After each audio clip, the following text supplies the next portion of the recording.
Filipenses capítulo 2, verso 5, está escrito: Tende vós o mesmo sentimento que houve também em Cristo Jesus, pois ele, subsistindo em forma de Deus, não julgou como usurpação o ser igual a Deus. Antes, a si mesmo se esvaziou, assumindo a forma de servo, tornando-se em semelhança de homens e reconhecido em figura humana. Amém? Amém. O tema da nossa mensagem hoje é Jesus, Deus feito à nossa imagem e semelhança. Nós adentramos hoje essa série de mensagens até o final do nosso ano, em que nós vamos ponderar e meditar sobre a condescendência de Cristo, que veio habitar entre nós como ser humano, em um ato de profunda humildade. Quando nós olhamos para esse texto, ele faz a gente refletir sobre alguns fatos acerca do Senhor Jesus Cristo. A primeira coisa que o texto aponta para nós é que, falando de Jesus, Jesus é Deus. Deus Filho. E a gente começa sempre assim. E assim que o evangelista João começa no seu capítulo 1. No princípio era o Verbo. No princípio era Cristo. O Deus infinito. O Deus que existe antes de todas as outras coisas. O Deus Todo-Poderoso. O Deus incriado. O Deus que ninguém pode forçar a fazer nada. Que não pode ser manipulado. Não pode ser movido. O Deus que é soberano, grande e exaltado, o alfa e o ômega, o início e o fim, o verbo que estava com Deus, a sabedoria de Deus, o eu sou, aquele que tirou o povo da escravidão do Egito e fez eles passarem pelo deserto, debaixo da nuvem, sob a coluna de fogo, e essas milhões de pessoas fez entrar numa terra e herdar essa terra. Ele é Jesus Cristo, Deus Filho, o Criador de todas as coisas, que formou todas as nações a partir de um homem só, Adão. Isso está relatado em Gênesis e em Atos. Jesus é Deus. E esse texto fala da soberania desse Jesus que é o Senhor, e que, sendo Deus, Ele escolhe esvaziar-se. Ele decide. Vou me esvaziar. Ou, numa linguagem mais teológica, eu vou me abreviar. Eu vou me encurtar. São João Crisóstomo fala da abreviação do verbo, como se Jesus fosse um palavrão e ele se encurta para ser uma sílaba. Ele se abrevia. O Deus de glória imensurável, que não dá para medir a sua extensão de beleza, de tamanho, ele se abrevia no corpo. O Deus que não existe linguagem para descrever e falar de todas as características dele, ele se abrevia numa linguagem humana.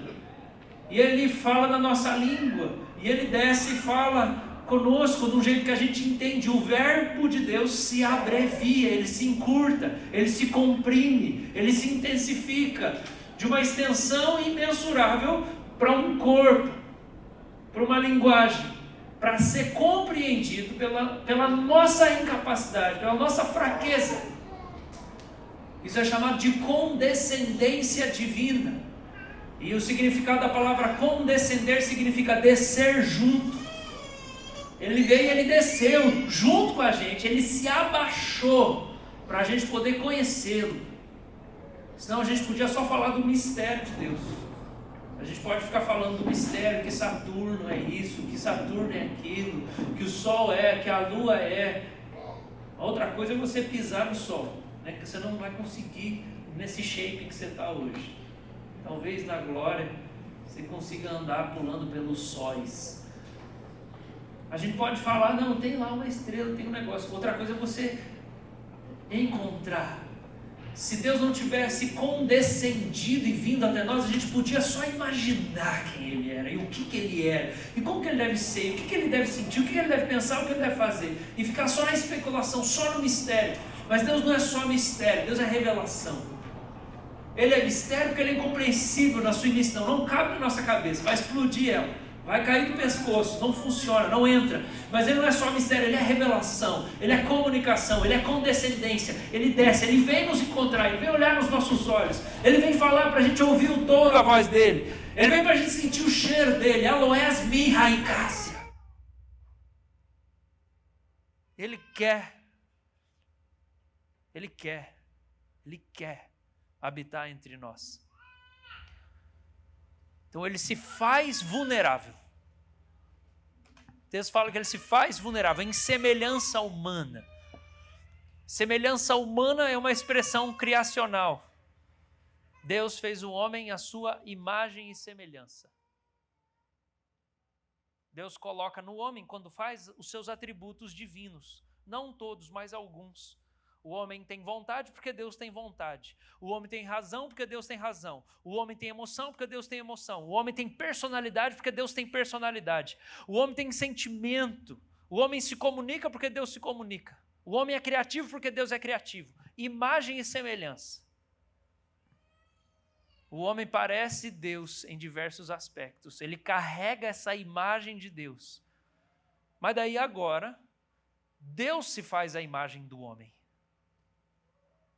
Deus se faz a imagem da criatura, o Criador se torna uma criatura, ele se abrevia para dentro da história, do espaço-tempo, agora ele está num lugar geográfico, a estrela está mostrando onde é que Deus está, ele não está lá no mistério, ele está aqui agora, a gente pode encontrar ele. O Evangelho, a carta de João, 1 João capítulo 1, ele fala assim, porque o verbo, nós apalpamos ele, a gente pôs a mão nele.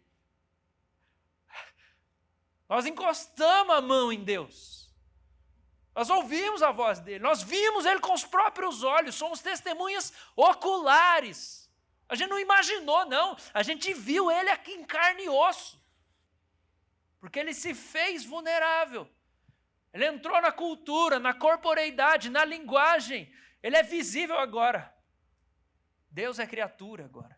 O Criador é criatura agora. E não só lá atrás, mas agora mesmo. Paulo escreve a Timóteo e fala, existe só um mediador entre Deus e os homens, Jesus Cristo o homem. Ele é um homem agora mesmo. Ele ainda é humano. Ele se fez vulnerável, semelhança aos homens. E ele se fez dependente. Ele escolheu isso. O texto fala que ele se faz em forma humana. Isso remete à formação. Que lembra a gente a primeira vez em que um ser humano é formado a partir do outro. Está falando da mulher. Jesus se fez semelhante à mulher também. Ele não se fez só semelhante ao homem do sexo masculino, ele se fez semelhante à mulher. Porque como é que a mulher foi formada? Ela foi formada a partir de outro ser humano. E isso não faz a mulher menos digna e menos humana, porque ela não foi feita direto daquele barro primário caótico, mas ela foi feita a partir do macho. Deus pega a costela e forma a partir já do primeiro que existia. E Jesus foi formado à semelhança da mulher. Porque ele não é gerado a partir do barro, do zero. Ele é gerado a partir de uma mulher virgem. Ele é formado no ventre dessa mulher. Ele é feito à semelhança da mulher também. Ele é modelado pelas mãos divinas dentro do ventre de Maria. Salmo 139. É Jesus falando sobre o Pai. Tu me teceste no ventre de minha mãe, e de modo assombrosamente maravilhoso me formaste. De modo assombroso e maravilhoso. O Pai, na glória, estende a sua mão.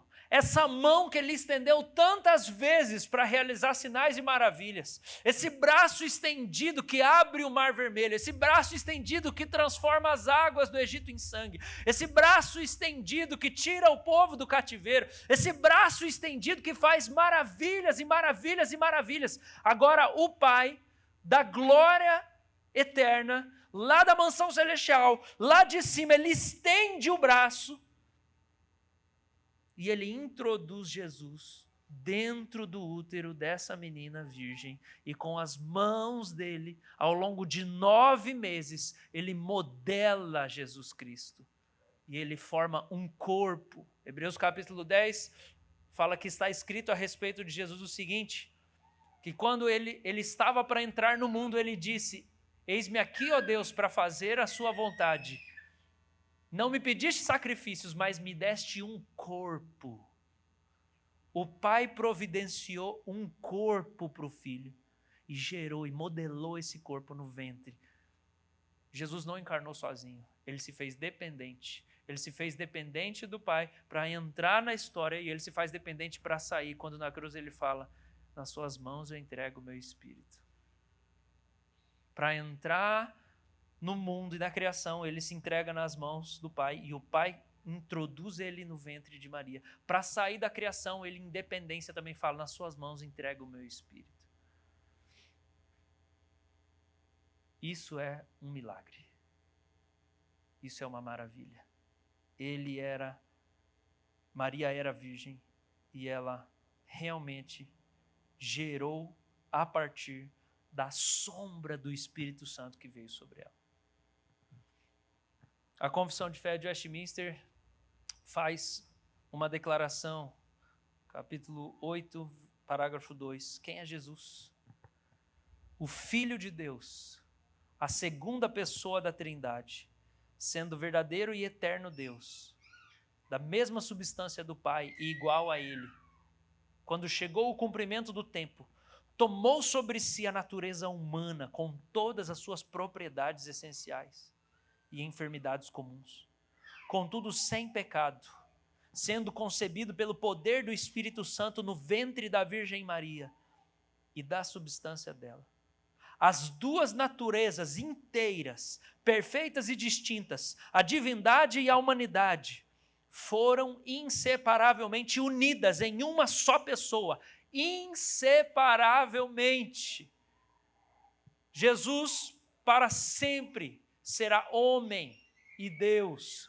Divindade e humanidade. Foi inseparável o acontecimento da encarnação, o advento da encarnação é irreversível.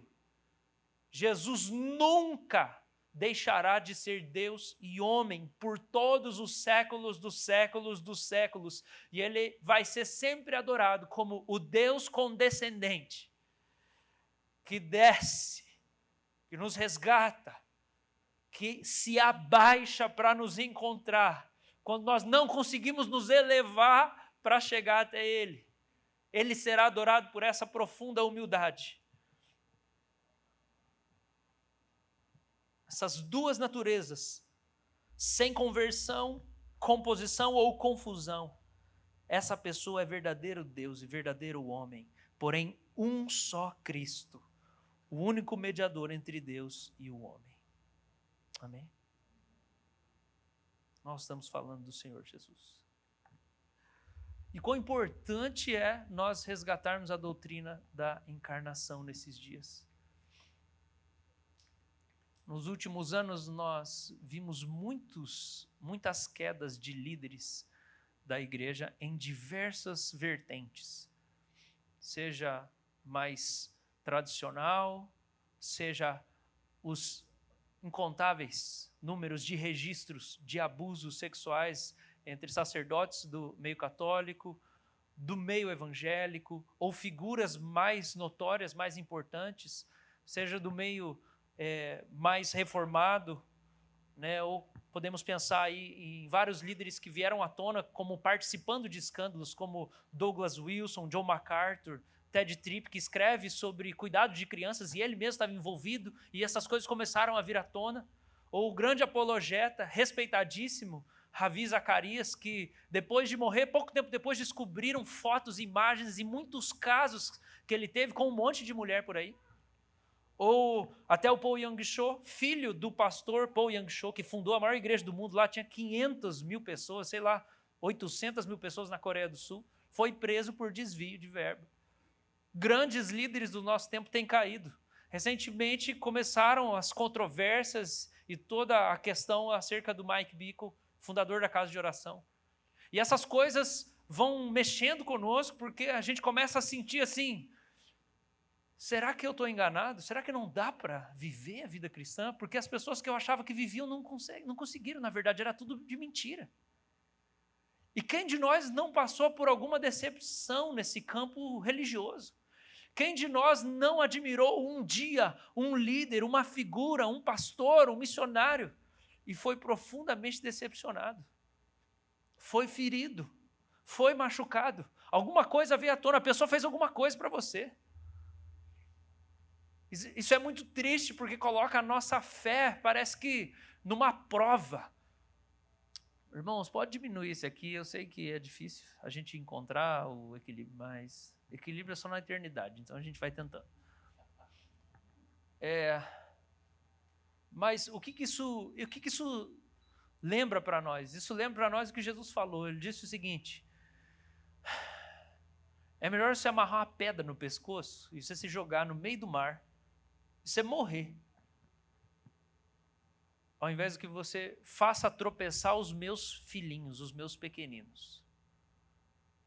Eu lembro nos primeiros anos que eu comecei a pastorear e a gente começou a igreja, eu lembro que eu estava muito vivo no meu coração e eu orei muito, eu falava: Senhor, o Senhor me mata antes de eu envergonhar o seu nome. Eu falei isso, eu ajoelhei, eu fiz voto com Deus, eu falei: Deus, não deixa eu envergonhar o evangelho. Me recolhe antes. Por favor, não deixa, porque Jesus fala, é melhor você morrer. O que Jesus está dizendo, gente? Ele está falando o seguinte, que quando uma figura que é respeitada, que é admirada, ela cai em pecado e ela trai o evangelho e a igreja do Senhor, isso faz com que muitos fracos na fé abandonem a fé junto. Porque a evidência de que aquilo tudo era mentira, de que aquela pessoa não tinha integridade, ela derruba a fé de quem está sendo construído na caminhada. E essa pessoa chega a uma conclusão, isso é tudo de mentira. Então Jesus está dizendo, antes de você fazer um monte de gente abandonar a fé, que tropeçar significa isso. Tropeçar na fé é fazer alguém pecar e abandonar o Senhor. Não é que você usa uma calça que o presbítero não gosta. Tem nada a ver com isso. Não é isso que é escandalizar. Escandalizar é fazer alguém perder a fé, alguém tropeçar na fé, abandonar o Senhor. Isso aí sobre não gostar da roupa dos outros é outra conversa. Depois nós falamos disso. É melhor você morrer antes de você fazer um monte de gente abandonar Jesus. Mas tem uma outra coisa que, quando a gente percebe todos esses escândalos, que a gente é movido, é que a gente precisa urgentemente de uma visão de Jesus como humano. Nós precisamos encontrar o paradigma humano. Nós estamos em busca de um paradigma humano, alguém para a gente imitar, para a gente se espelhar, para a gente se inspirar. Eu acho que você diminuiu o ar aqui, irmão. Tava 21, daí ele ficou 20 agora. Eu não pedi nada. Esse é o, viu? Eu preciso ser mais parecido com Jesus, ele sabe falar na língua dos homens. Pode... Resolvam por mim, irmãos, eu sou muito limitado, nem sei. Não estou com calor, não.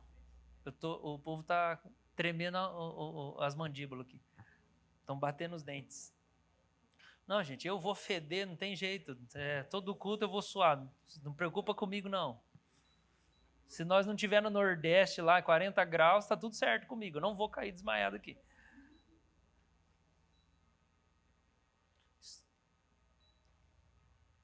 Obrigado. Agora foi para 18.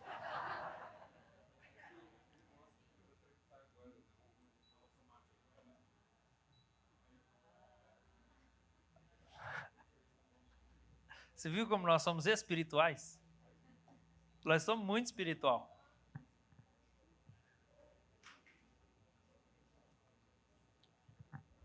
Pronto? Já comentou tudo aí que você tinha que comentar? Vamos voltar? Então vamos lá. Gente, a gente precisa ver Jesus como o nosso paradigma, como aquele para quem nós temos como referência. E sim, é a vontade de Deus usar pessoas para nos revelar mais de Cristo. Sim, sim, isso está claramente exposto nas Escrituras. Mas nós precisamos levantar mais Jesus como aquele que nós seguimos. Nós seguimos o Cordeiro. Ao invés de olhar para os grandes homens, mulheres de Deus, demais, porque é uma tentação nossa, olhar demais para eles. Eles são como estrelas, a luz deles é muito pequena. Nós temos que olhar para o grande sol da justiça. Nós temos que olhar para o grande homem. Muito bom, vamos ler as biografias das pessoas e os livros delas, mas vamos olhar para a palavra. Para a palavra que se abrevia, o verbo que se torna um livro para nós. O verbo que se torna um homem diante de nós. E que a gente prefira meditar sobre a vida do homem e Deus Jesus Cristo, mais do que 10 mil heróis da fé que a gente possa ter. E a gente precisa urgentemente dessa visão de Jesus humano. A gente precisa ser encorajado para ler sobre Jesus, para abrir a Bíblia, não para conhecer a Bíblia, mas para a gente encontrar Jesus na Bíblia. Essa semana eu estava meditando sobre o advento e pensando no começo de 1 Samuel, quando fala que a arca estava lá em Israel, o povo vai para a guerra, eles chegam na guerra, começam a perder a guerra para os filisteus, e daí o sacerdócio está todo corrompido. E o sacerdócio está corrompido porque os filhos do sacerdote Eli, eles ficam tendo relação sexual com as mulheres que servem no templo, e eles ficam comendo as ofertas. Eles roubam as ofertas. Ou seja, se o sacerdócio está corrompido, os pecados não estão sendo expiados. O povo não está sendo perdoado. E a mão de Deus não está estendida para realizar suprir toda a necessidade do povo. É como se o povo tivesse em pecado, e o povo vai para a guerra, e eles começam a perder a guerra. Daí o que eles fazem? Eles falam assim, tem uma ideia, gente, nós estamos perdendo a guerra, vamos buscar a arca. Aí eles voltam lá, buscam a arca, os filhos de Eli, Ofni e Finéias, vão, trazem a arca. A Bíblia fala o seguinte, que quando o exército de Israel olha a arca chegando no acampamento, eles gritam tão forte, mas tão forte, que o chão treme. Aí você fala, meu Deus do céu, vai acontecer alguma coisa agora. Morre todo mundo. Morre todo mundo, porque eles estão em pecado. Os sacerdotes não estão espiando os pecados, não estão fazendo intercessão. Aí eu escrevi aqui, empolgação sem unção. O chão tremeu com o grito, Deus não estava com eles, era só emoção. Isso tudo veio quando eu estava sentado na minha sala, em silêncio, sozinho em casa. As meninas estavam na vovó, Maria Eugênia foi trabalhar, eu lá. Senhor, me fala do Cristo. Em silêncio, esperando no Senhor. E me vem. Jesus é a verdadeira arca da aliança. Quando ele chega, o favor de Deus chega de verdade. Jesus é o sacerdócio perfeito. Quando ele faz a expiação, está tudo resolvido. Eu espero Jesus, o tabernáculo de Deus. Ele tabernaculou entre nós. Eu não confio na arca da aliança, eu confio naquele que é a verdadeira arca da aliança, que é o Senhor Jesus. Quando ele chega, aí a vitória é certa. Quando ele intercede, aí o perdão é certo. Não os homens, Jesus. Não os homens, Jesus. Toda a Bíblia fala de Jesus. A gente precisa que Jesus esteja no centro da nossa espiritualidade de novo. A gente precisa ansiar. Sabe, irmão, quando você abre a Bíblia para fazer seu devocional lá, que você lê aquele capítulo lá na pressa, dura 2 segundos, você já vai, você nem lembra mais o que você leu. Você devia pegar, abrir a Bíblia, e antes de você ler qualquer coisa, você devia falar assim, Sagrada Escritura, fale-me do Cristo.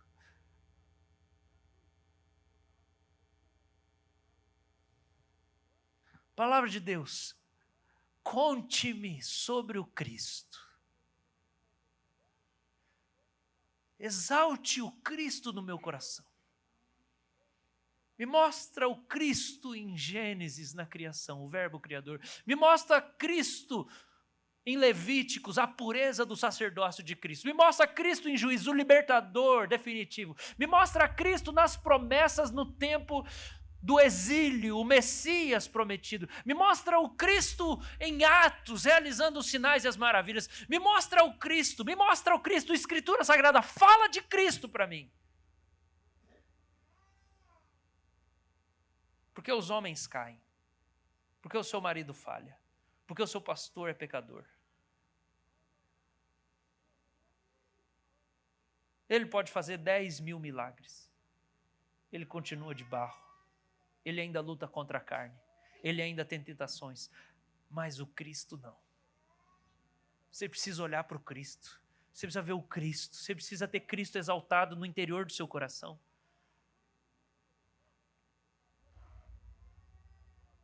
E quando a gente fala do Cristo, a gente está falando de um Cristo que precisa ser descrito. A primeira descrição do Cristo que eu quero trazer para você nessa manhã, que a gente entende a partir de Filipenses 2, é que Cristo se fez humano e que significa que ele precisava de tempo, porque ele entrou dentro da criação, ele abraçou a criaturidade e não existe criatura que funciona fora do tempo. Jesus funcionava dentro do tempo, ele tinha tempo para as coisas acontecerem.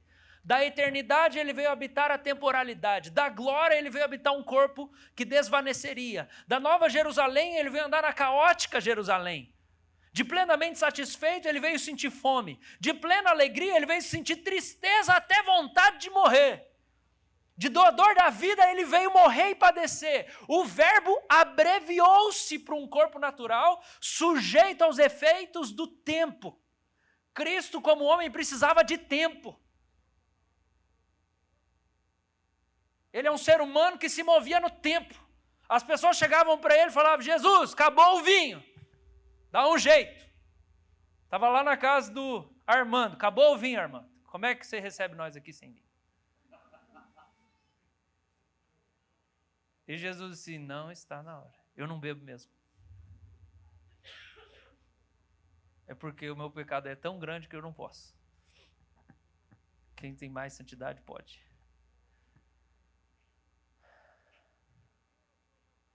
Jesus fala: mulher, não está na minha hora. Mas que relógio é esse? Me mostra o Google Agenda, cadê?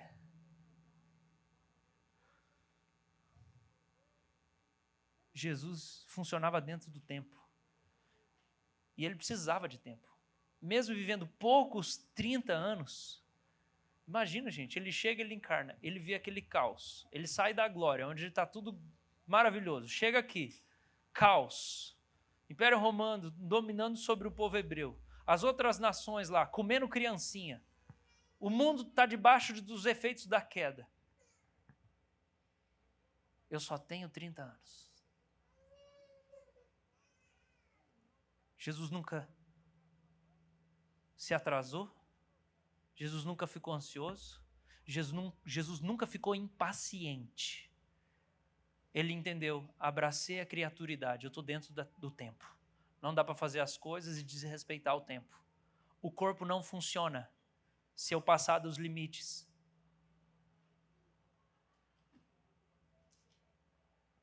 E ele veio exercer a compaixão de Deus.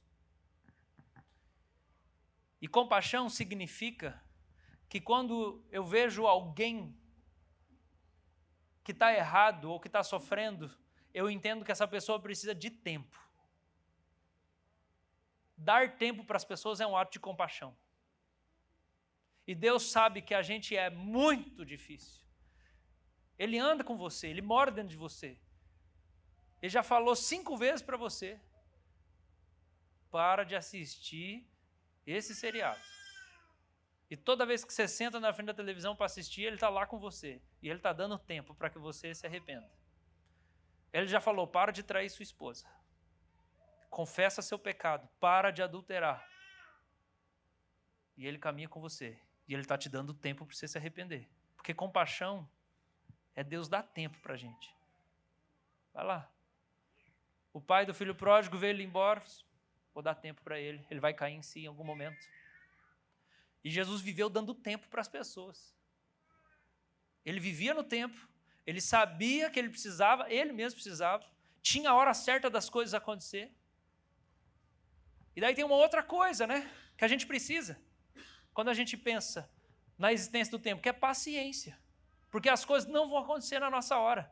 Nós não somos Deus. Todo propósito foi estabelecido por Deus, debaixo da terra. Tem tempo para todo propósito. Eu não sou Deus e eu não estabeleço os propósitos. Amém. Isso aí vai pregar. Algumas coisas que ajudavam Jesus a se relacionar com o tempo. Primeiro, ele sabia o que ele tinha que fazer com o tempo dele, porque ele ouviu de Deus como ele tinha que gastar a vida dele. Ele não assumia compromissos demais. Jesus não assumia compromissos demais. Segunda coisa, Jesus não estava tentando se afirmar pelas coisas que ele fazia. Porque ele viveu a vida inteira com a memória do batismo dele bem forte. O dia do batismo de Jesus ele carregou aquela voz que saiu do céu. Você é meu filho amado, eu tenho muito prazer em você. E Jesus não tinha feito nada. Ele não precisava se provar pelo que ele fazia. Ele podia viver uma vida ordinária, cheia de confiança. Você sabe que uma coisa que gera angústia em nós para a gente tentar ser o tempo inteiro extraordinário é a nossa falta de paz, né? Nossa falta de entendimento do nosso valor para Deus. E daí a gente vive angustiado. E a gente não consegue ter uma vida comum. Ser fiel na vida comum é um sinal de identidade. Eu tenho tempo para cozinhar, tenho tempo para dormir, eu tenho tempo para ler, eu tenho tempo para dar risada, eu tenho tempo para trabalhar, eu tenho tempo para servir a Deus, eu tenho tempo para orar, eu tenho tempo para viver a humanidade. Eu não estou tentando ser uma máquina, não estou tentando ser alguma coisa louca. Eu entendi, eu sou humano, eu consigo viver de modo ordinário. Jesus não se impressionava também com a vida atraente que as outras pessoas tinham. Porque isso é uma coisa que bota muita crise na gente, né? A gente começa assim, nossa, será que eu estou fazendo alguma coisa errada? Parece que as pessoas estão fazendo tanta coisa com a vida delas. Com quem eu converso parece que está fazendo pós.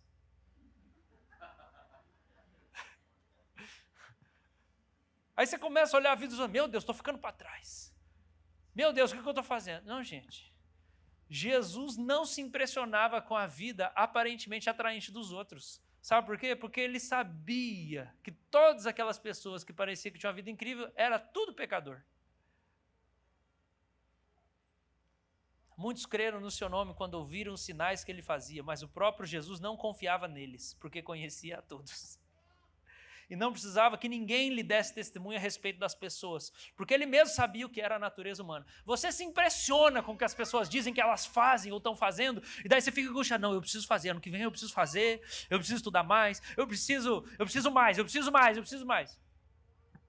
Daí você se embanana tudo no que Deus mandou você fazer, que é muito simples. E Jesus não, ele via aquele povo lá, aquela vida do povão lá, né? Fazendo pós, noivo. Só que ele sabia que todo mundo tinha pecado. E Jesus disse, é melhor não ter pecado e só fazer a vontade de Deus. Pronto. Então eu vou viver em santidade e fazer só o que Deus mandou. Não vou imitar ninguém, não está faltando nada para mim. Outra coisa que Jesus sabia, gente, é que viver no tempo significa que tem coisas na vida, as coisas na nossa vida, elas têm data de validade. Elas têm a hora de começar e de terminar.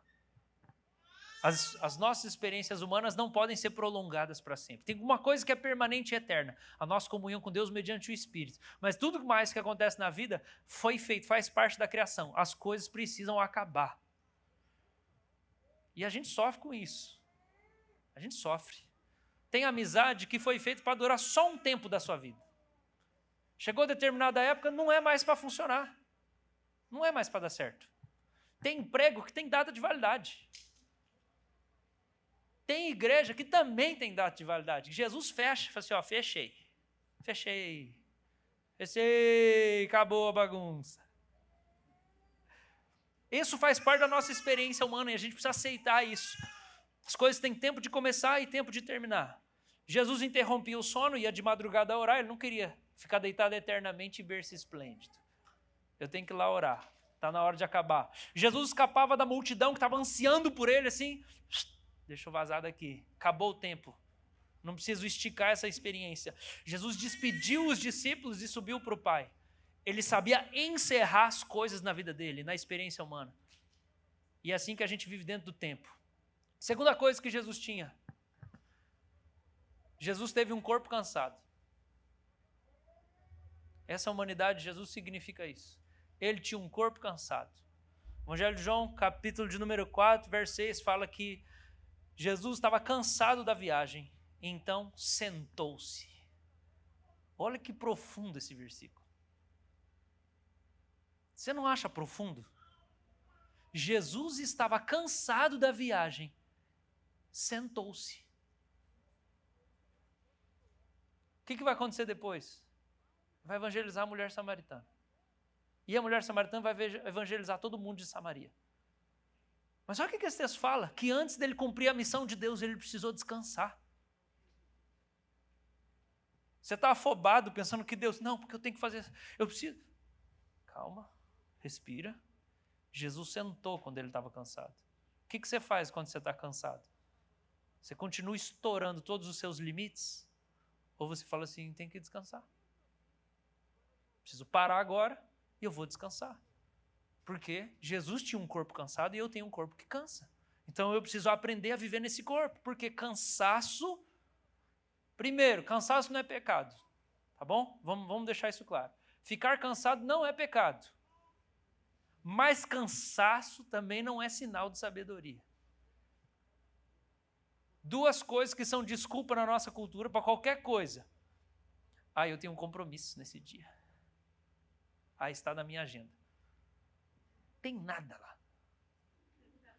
Mas você fala assim, tem um compromisso. As pessoas, tá bom então. Vossa Majestade. Ou alguém chama alguma coisa, nossa, eu estou muito cansado. Então tá bom então. Tipo assim, como se o cansaço justificasse qualquer coisa que a gente estivesse fazendo. Mas a gente precisa entender que às vezes o cansaço não é sinal de trabalho árduo, de sabedoria. Ele é sinal de irresponsabilidade. Você está cansado demais porque você está fazendo as coisas na medida errada. E você não está usando bem seu tempo. Você está cansado demais porque você não está onde Deus mandou. Você está. E você pode estar pensando, não, mas é que eu preciso fazer. Alguém tem que resolver isso aqui. A pergunta é, Jesus mandou você resolver isso aí? Ou não? Porque os discípulos estavam todos ansiosos. Lázaro está doente, Jesus. Lázaro está doente, Jesus. Nós temos que ir, Jesus. Temos que ir. Jesus. Não. Não, está na hora não. Eu vou fazer o que o Pai está fazendo. Jesus não se atrasou. Não se atrasou. Lázaro morre, ele chega lá, vive aquela compaixão junto com as mulheres e fala assim, vamos lá. E fala, remove a pedra. Marta fala, está fedendo, Senhor. Está podre.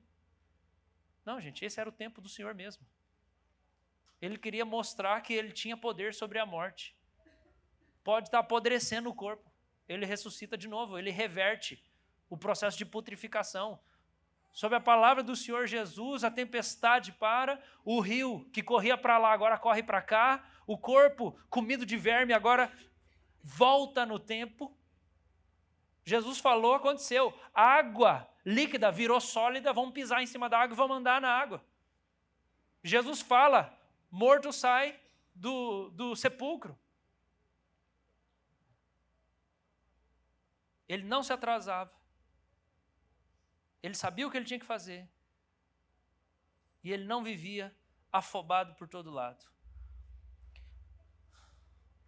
Um abade, um aba, que é o nome que se dá para um líder de um mosteiro, chamado Pai ou Abbas Poimen.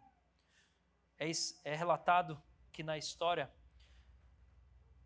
alguns antigos padres foram até ele e disseram, quando vemos um irmão cochilando no culto divino, queres que lhes demos um empurrão? para que pratiquem a vigília acordados. Então, a santidade do mosteiro, entendeu? É para chutar a canela dos monges que estão dormindo na vigília? E ele respondeu: em verdade, quando eu vejo um irmão cochilando, coloco a sua cabeça sobre os meus joelhos e deixo que ele descanse. Se durante a oração dos outros ele adormece, que se sente, porque mesmo assim será carregado pela oração dos irmãos. Quando você está cansado, você precisa descansar. Quando Jesus cansou, ele sentou. Você precisa entender que a primeira coisa que o Senhor convida você a exercer a mordomia cristã é o seu próprio corpo. E que ele existe para fazer a vontade de Deus. Então você tem que respeitar ele, você tem que cuidar dele. Você tem que dormir, você tem que exercitar ele.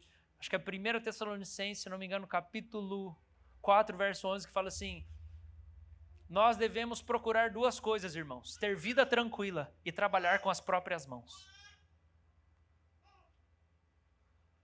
A nossa espiritualidade precisa contar tanto com o descanso da alma, o cuidado do nosso interior, mas também com o exercício do nosso corpo, trabalhar com as próprias mãos. Muita gente aqui não faz isso porque tem coisa que é online, trabalha home office, né? Tem gente que fica o dia inteiro de pijama, que Deus te perdoe por isso.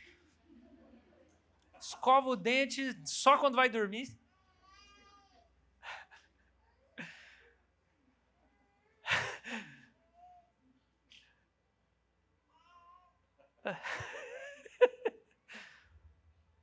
Tome banho em nome de Jesus. Desodorante é bom também. Corte as unhas do pé, homem. Cuide desta corpa. Eu quis dizer corpo, era brincadeira. Cuida do seu corpo. Terceira coisa, Jesus teve uma alma suscetível a oscilações emocionais. O que significa isso, gente? Hebreus 4 fala que a gente tem um sumo sacerdote que foi tentado em todas as coisas, sem pecado. A nossa semelhança. Tentação significa sentir vontade. Significa que Jesus sentiu vontade. Ele sentiu. Jesus sentiu vontade de casar com a mulherzinha. Vou constituir família igual todo mundo aqui também. Sentiu, gente. Ele foi tentado. Não tem tentação sem vontade.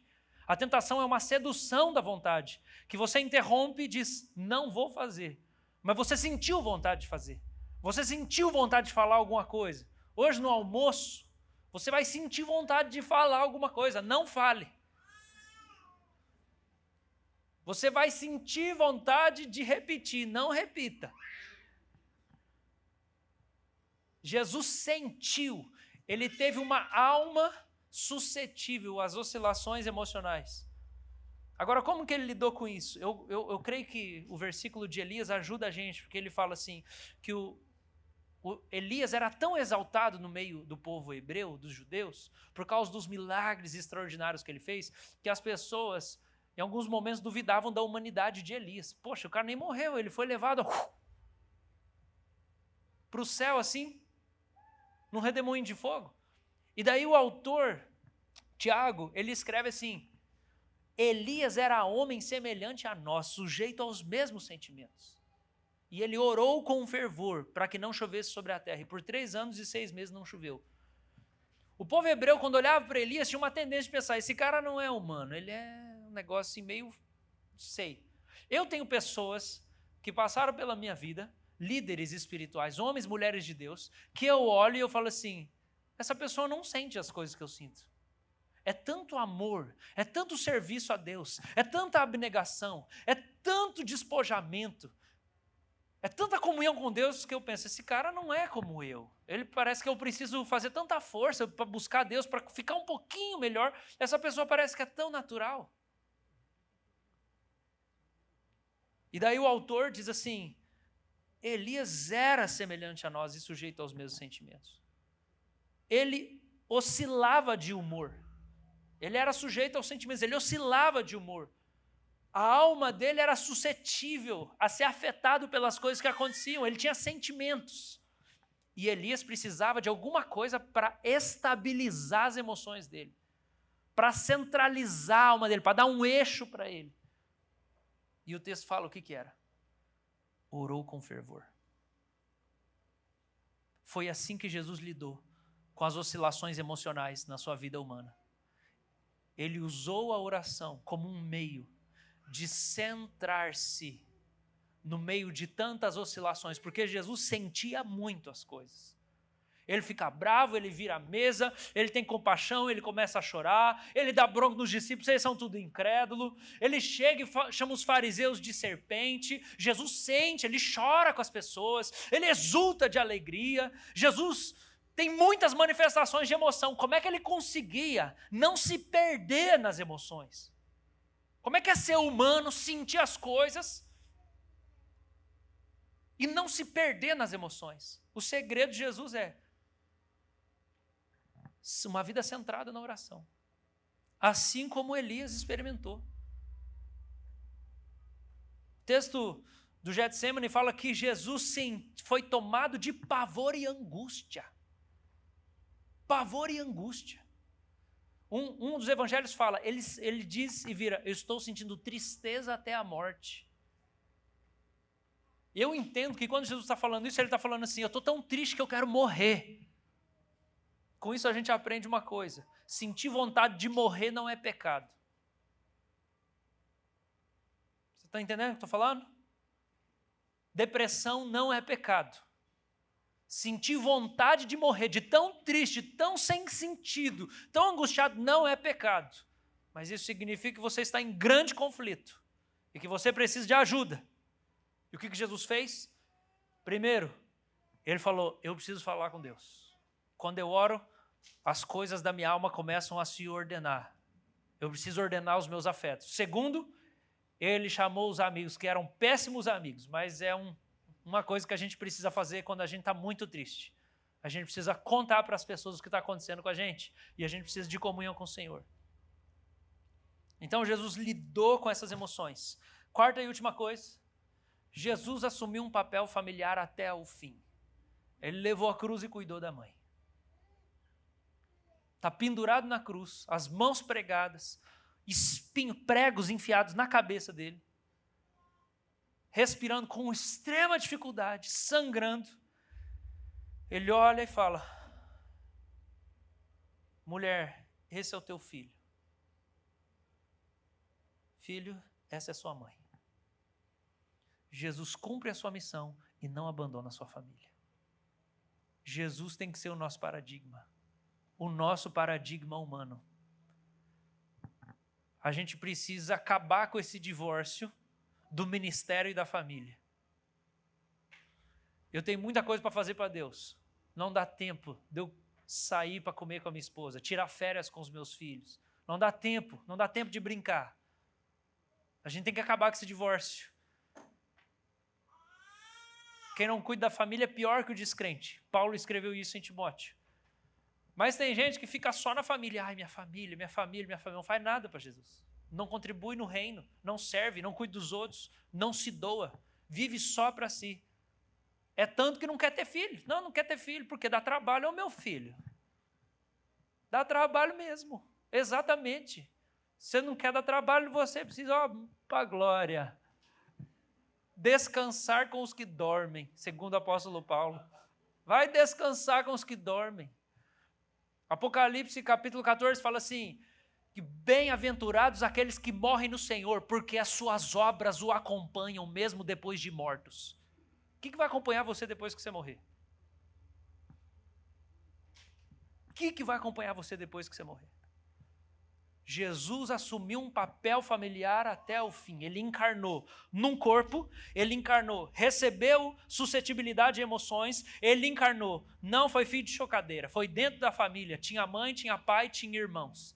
E ele viveu e abraçou essa humanidade até o final. E Jesus restaura o nosso paradigma de humanidade. Agora a pergunta para você, quando a gente olha para esse Jesus lindo e maravilhoso, A pergunta é: que parte da sua humanidade não quer ser a imagem de Deus? Que parte? Que parte sua não quer ser criatura? Que parte sua está rebelde? Se rebela contra o Criador? Você não quer respeitar o tempo das pessoas? É isso? É a sua relação com o tempo que você está rebelde? Você não dorme quando você precisa? Você não entendeu que a noite é para dormir e o dia é para viver e existir e trabalhar? Igual Deus colocou claro desde lá na criação? Que parte? Você não quer sentir as coisas? Você não quer lidar com as suas emoções? Você não quer viver família? Você está fugindo? Não foge para a igreja, tá? Não deixa a igreja ser um jeito de você negar a sua vida natural. Talvez você veio aqui hoje achando que ia falar de dons espirituais, né? Fia. Se a gente não entender essa humanidade aqui, vai durar uma semana seu ministério de dons espirituais. Porque é tesouro em vaso de barro. Se você não entender o barro, não respeitar o barro, não cuidar do barro que você é, não vai durar nada. Qual parte da sua humanidade não quer ser imagem de Deus? Nós temos até o final do ano para meditar sobre essa humanidade de Jesus. Se reconciliar com ser criatura, criaturidade, olhando para Jesus. Ele é o nosso paradigma humano. Vamos levantar Jesus de novo, gente. Vamos erguer Jesus de novo, gente.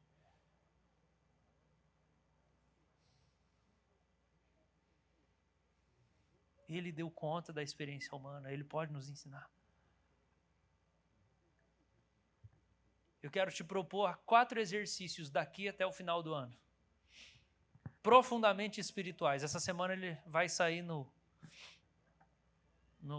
Instagram lá, a gente vai pôr no link. A culpa é minha, eu que estou atrasado. Mas eu vou mandar aqui para você já.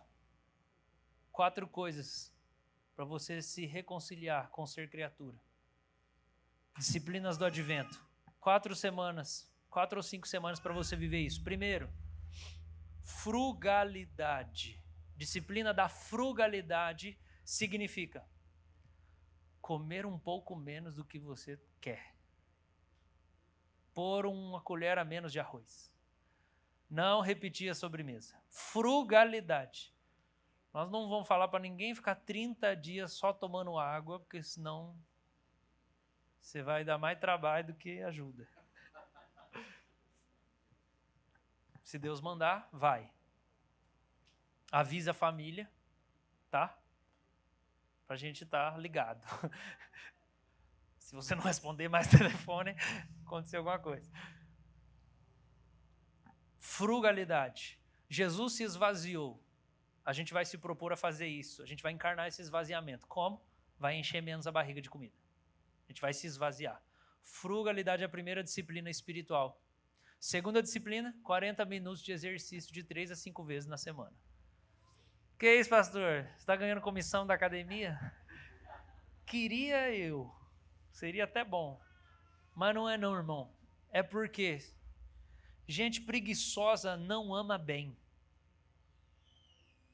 Gente preguiçosa não ama bem. Porque se você é preguiçoso, a preguiça leva para o tédio. E o tédio leva para a gula. O seu ego fica imenso. Você olha, eu preciso, alguém me dá atenção, eu preciso comer, eu preciso comprar, eu preciso disso. Você começa a consumir tudo ao seu redor, você vira um buraco negro. Tudo que você tinha que fazer é levantar e correr umas 10 voltas na quadra e pronto. Domínio próprio. Vai vencer vícios. Você vai estar mais disponível para amar, para servir. Cuida desse corpo cansado. Terceira disciplina espiritual para o Advento, meditações do lecionário. A gente vai mandar isso também. E a última, uma vez na semana, até o final do ano, você pega esses textos do lecionário e você reúne sua família lá, 15 minutos. Gente, vamos ler os textos aqui. Cada um lê um versículo. E nós vamos cantar um louvor. Se ninguém toca instrumento, canta. Se ninguém é afinado, Deus ama quem dá com alegria. E vocês vão orar, culto familiar. E a gente vai procurar exercitar essas 3 coisas que Jesus recebeu ao encarnar: corpo, alma e família.